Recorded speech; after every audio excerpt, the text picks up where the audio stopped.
Hi folks, Rich here. It's another new guitar day and another really poor box. Listen, be amazed if this one's in one piece. This came from GAC Guitars and Keyboards down in, where's GAC based? Can't remember. Down the south coast. Anyway, for those who don't know me, I am just a novice guitarist. I like guitars. This is guitar number 163. You have to try stuff out, don't you? Now, those who followed me for a while will know that I've not been a fan of Jet, and for not really any good reason. I just found the guitar, the name and the logo just a bit weird. Jet. I don't know where it comes from. Jet. I mean, I just associate that obviously with a big pointy thing with wings in the sky. And I'm really not a big fan of the actual logo itself and the kind of holographic way they've done it. Although it is in another box.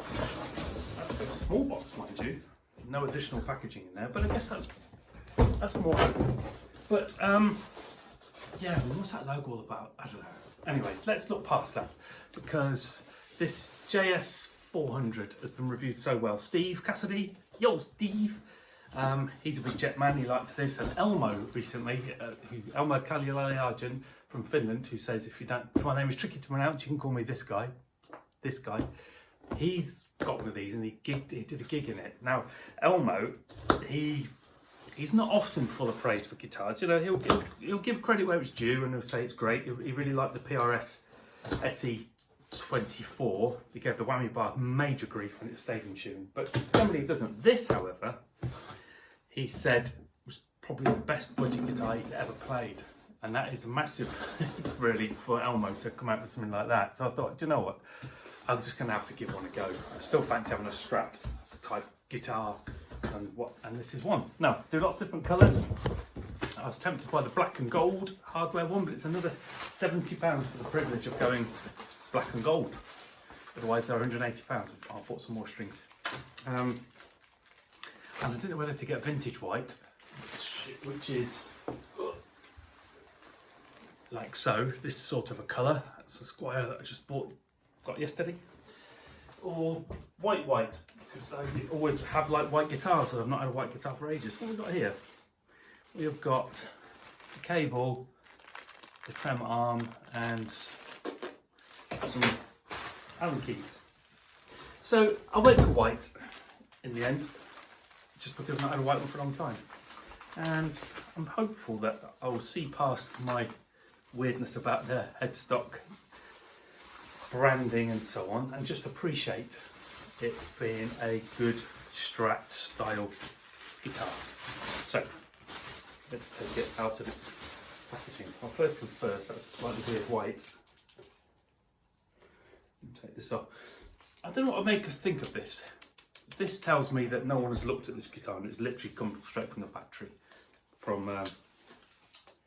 Yeah, it's not been opened and looked at. I just suppose it's fair enough on a cheap guitar. And as you also know, if you've followed me for a while, I've dropped this down a little bit, must have fiddling. I've had 34 or 35 Harley Bentons, and nearly all of those have been good. I like Harley Bentons, I think fair play to them. So, anyway, just take that off. Silicone gel, don't eat this. Boop, and this off the knob. And let's first of all take a look at the colour, which is, now it's really poor light in this room, I'm afraid. It's difficult if I put this over here a little bit. That's not helpful. It's got, it's like a very pale mint green rather than white, which is odd. It's got a parchment. So actually, the light doesn't really help with anything, is it? It's got a parchment kind of plate on the back, and it's like mint green on mint green. That is really quite odd.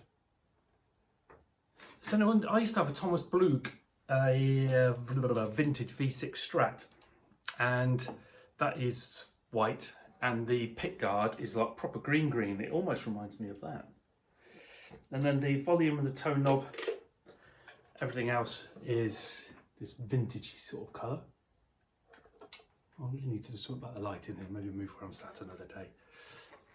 Roasted maple neck, have a little feel on the frets. They're not great. I've had sharper, but they're certainly not sharp.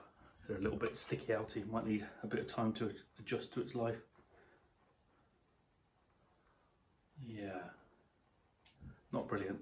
The frets polished. Nope, they're not dirty either though. This looks a bit more like Harley Benton's take on roasted maple, where they called it caramelised. I mean, I'm sure this has gone through the baking process. It's had to because they've called it roasted maple. It's Canadian roasted maple. But it just looks more like regular maple that's sort of tinted really. It's a basswood body. It's got ceramic pickups in this, not Alnico. And some people prefer those. Some people don't. It's got a 9.5 inch radius fretboard, so it's trying to be fendery, a little squirey, which is good. Bone nut, which on first impression looks like it's okay. What's the action like? That action is really decent actually, straight out of the box. I like that. You get a 2-point trem on these as well, which is a nice touch if you're into 2-point trems. And some cheaper ass horrible strings. So, first impressions, wasn't expecting that colour, but I think I like it actually. I think I like that. Headstock shape, I'm not, you know, I don't love or hate it, I don't mind that. How long's the video been going for? 6.5 minutes. I'll tell you what I'll do. So my first impressions are, there's nothing wrong with it. You've got a nice access neck here, a bit like Chapman's, likewise with this little scoopy cut here and here. Chapman's do that, which is good. The neck pocket looks quite tight, not that makes a particularly big difference, but bit of a gap here. But there don't seem to be any imperfections. It feels all right. Yeah. Right. I'll do a tune-up, and I'll come back to another little video and we'll try a few tones out with it. But yeah, let me know what your first impressions are of that. And again, apologies on the colour, difficult to pick up. JS400, £179.